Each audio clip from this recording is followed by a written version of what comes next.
এই মুহূর্তে রাজ্যের সবচেয়ে বড় বিতর্ক মহার্ঘ ভাতা নিয়ে সরকারি কর্মচারীদের ন্যায় বিচারের লড়াই। ডিএ মামলায় রাজ্যের কঠিন লড়াই। ডিএ মামলায় রাজ্যের কাজ কতটা কঠিন হতে চলেছে তা এখন সবচেয়ে বড় প্রশ্ন। রাজ্য সরকারি কর্মচারীরা দীর্ঘদিন ধরে কেন্দ্র হারে মহার্ঘ ভাতা দাবি করে আসছেন, কিন্তু রাজ্য সরকারের আর্থিক সীমাবদ্ধতা ও নানা কারণ দেখিয়ে সেই দাবি পূরণ করা হয়নি। এই পরিস্থিতিতে কর্মচারী সংগঠনগুলি আদালতে গিয়েছেন। এসজেএম অর্থাৎ স্টাফ জাস্টিস মুভমেন্ট রাজ্যের বিরুদ্ধে মামলা লড়তে প্রস্তুত। তাদের সঙ্গে সংগ্রামী যৌথ মঞ্চ থাকছে দেশের শীর্ষ আইনজীবীদের টিম, এবং তাদের সাথে আদালতে তারা যুক্তি দিচ্ছে কেন্দ্র নিয়ম মেনেই রাজ্যকে কর্মচারীদের ডিএ প্রদান করতে হবে। রাজ্য সরকার পক্ষে এই মামলা কঠিন হয়ে দাঁড়াচ্ছে, কারণ একদিকে আদালতের নির্দেশ, অন্যদিকে কর্মচারীদের চাপ, দুটোই বাড়ছে। এর মধ্যে সরকারি কর্মচারীদের নয়া আন্দোলন রাজ্যের উপর বাড়তি চাপ সৃষ্টি করতে পারে। ডিএ মামলাটি এখন ন্যায্যতা এবং কর্মচারীদের অধিকারের লড়াই হয়ে উঠেছে। রাজ্য সরকার কিভাবে এই চ্যালেঞ্জ মোকাবিলা করবে সেটাই দেখার বিষয়।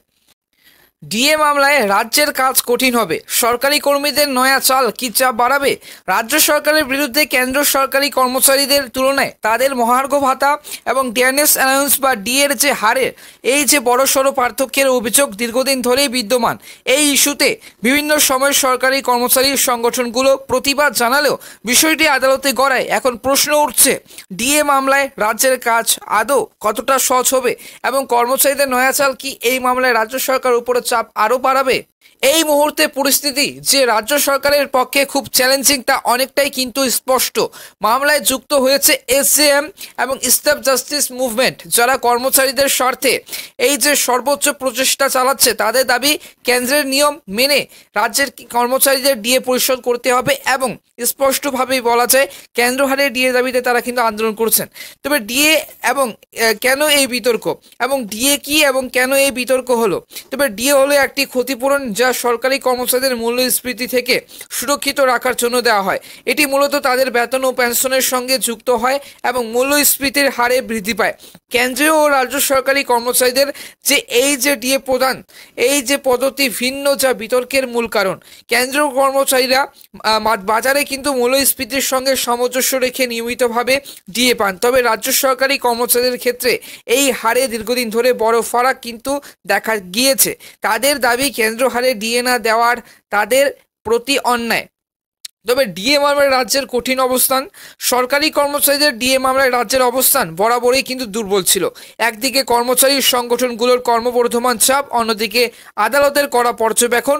রাজ্যের পক্ষে পরিস্থিতি আরও জটিল হয়ে উঠেছে। আদালতের নির্দেশ ও রাজ্যের দায়বদ্ধতা। তবে রাজ্য সরকার আদালতের নির্দেশ মেনে ডিএ প্রদান করার দায়বদ্ধতা থেকে মুক্ত নয়। বিভিন্ন সময়ে এবং আদালত কর্মচারীদের দাবিকে ন্যায্য বলে কিন্তু উল্লেখ করেছে। আদালতের সাম্প্রতিক নির্দেশ অনুযায়ী রাজ্যকে ডিএ সংক্রান্ত সমাধান দ্রুত করতে বলা হয়েছে, কিন্তু রাজ্যের আর্থিক সীমাবদ্ধতা বিষয়টি আরও জটিল করেছে। আর্থিকের সংকট, রাজ্যের দাবি তাদের কাছে এই মুহূর্তে কেন্দ্র হারে ডিএ প্রদান করার মতো আর্থিক সংস্থান নেই। তবে এই মুহূর্তে তারা প্রস্তুত নন, যদিও এসজেএম এবং অন্যান্য সংগঠনগুলো বলছে এটি একটি অজুহাত মাত্র। তাদের মতে বাজেট বরাদ্দ এবং তহবিল সঠিকভাবে পরিচালনা করলে কেন্দ্র হারে ডিএ প্রদান করা সম্ভব। আইনজীবীদের লড়াই। এসজেএম এর তরফ থেকে ভারতে নামী আইনজীবীদের নিয়ে একটি বিশেষ দল গঠন করা হয়েছে, যারা মামলায় কর্মচারীদের হয়ে লড়াই করবে। এই দলটি তাদের যুক্তি এবং প্রমাণের মাধ্যমে রাজ্যের উপর চাপ সৃষ্টি করবে এবং কেন্দ্র হারে ডিএ প্রদান নিয়ে কিন্তু তাদের মুখে একটি সংঘর্ষ করে তুলবে। এসজেএম এর ভূমিকা। এসজেএম কর্মচারীদের স্বার্থে কাজ করে একটি সংগঠন, ডিএ মামলায় গুরুত্বপূর্ণ ভূমিকা পালন করছে। তাদের প্রধান লক্ষ্য হলো কর্মচারীদের ন্যায্য অধিকার প্রতিষ্ঠা করা। এই উদ্দেশ্যে তারা নামী আইনজীবী নিয়োগ এবং দেশজুড়ে খ্যাতনামা এবং আইনজীবীদের নিয়ে একটি শক্তিশালী টিম তৈরি করেছে। তাদের বক্তব্য এটাই হবে যে ডিএ মামলায় জয়ের চাবিকাঠি নথিপত্র এবং সংগ্রহ ও প্রমাণ দাখিল। কেন্দ্র এবং অন্যান্য রাজ্যের ডিএ প্রদান এবং সংক্রান্ত নথিপত্র দাখিল করে তারা আদালত কিন্তু জোরালো যুক্তি দেখাচ্ছে। তবে জনমত এবং এসজেএম বিভিন্ন কর্মসূচির মাধ্যমে জনগণের মধ্যে এই ইস্যুতে সচেতনতা বৃদ্ধি করছে। তাদের মতে এই আন্দোলন শুধু কর্মচারীদের জন্য নয়, বরং এটি ন্যায় বিচারের প্রশ্ন। সরকারি কর্মচারীদের নয়া চাল কি রাজ্যের চাপ বাড়বে, এবং ডিএ মামলায় রাজ্যের উপর চাপ ক্রমশ বাড়ছে। এরই মধ্যে যে সরকারি কর্মচারীদের নতুনভাবে আন্দোলন শুরু করেছে, এবং আন্দোলন শুরু করেছে। তবে এই মুহূর্তে তাদের এই নয়া চাল রাজ্য সরকারের জন্য সমস্যা বাড়াতে পারে। আন্দোলনের ধরন পরিবর্তন, কর্মচারীরা কেবল বিক্ষোভ নয়, বিভিন্ন গুরুত্বপূর্ণ পরিষেবা স্থগিত করার হুমকি দিয়েছে।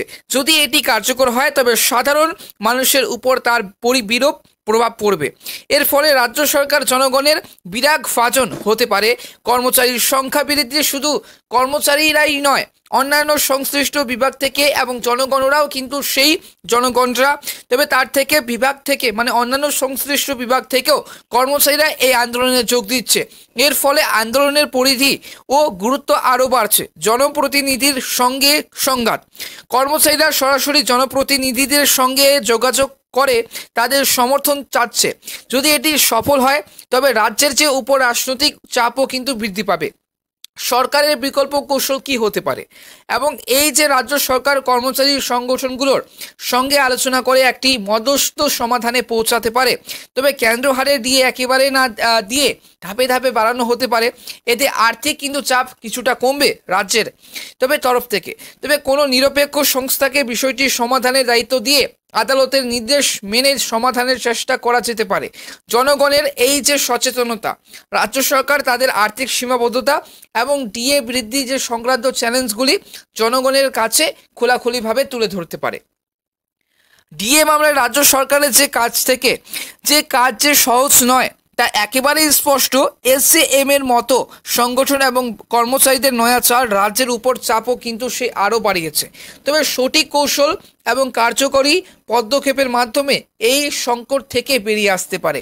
এই মুহূর্তে প্রয়োজন সবার মধ্যে আলোচনার মাধ্যমে একটি সমাধান খুঁজে বের করা, যাতে সরকারি কর্মচারীরাও সন্তুষ্ট হন এবং রাজ্য সরকারও আর্থিক সংকট এবং সামলাল দিতে পারে। তবে এটি শুধু একটি আইনি লড়াই নয়, বরং রাজ্য সরকারের প্রতি জনগণের আস্থার কারণ, মানে আস্থার প্রশ্ন। কাজেই এই পরিস্থিতি সামলানো সরকারের জন্য এক বড় পরীক্ষা। এটি ছিল আজকের বিশেষ প্রতিবেদন। ডিএ মামলায় রাজ্যের কঠিন লড়াই নিয়ে কর্মচারীদের দাবি, প্রতি সরকারের অবস্থান, আদালতের নির্দেশ এবং রাজনৈতিক চাপ সবকিছুই কিন্তু এই আইনি যুদ্ধে গুরুত্বপূর্ণ ভূমিকা পালন করেছে। আন্দোলনরত কর্মচারী, রাজ্য সরকারের ভবন এবং আদালত, এই যে রাজ্য সরকার কিভাবে এই পরিস্থিতি মোকাবিলা করবে তা এখন দেখার বিষয়।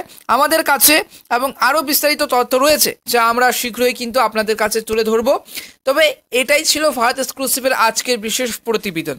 আমাদের সঙ্গে থাকুন আরও গুরুত্বপূর্ণ খবরের জন্য। এই যে আমাদের ভারত এক্সক্লুসিভ, আপনার আস্থা আমাদের দায়িত্ব।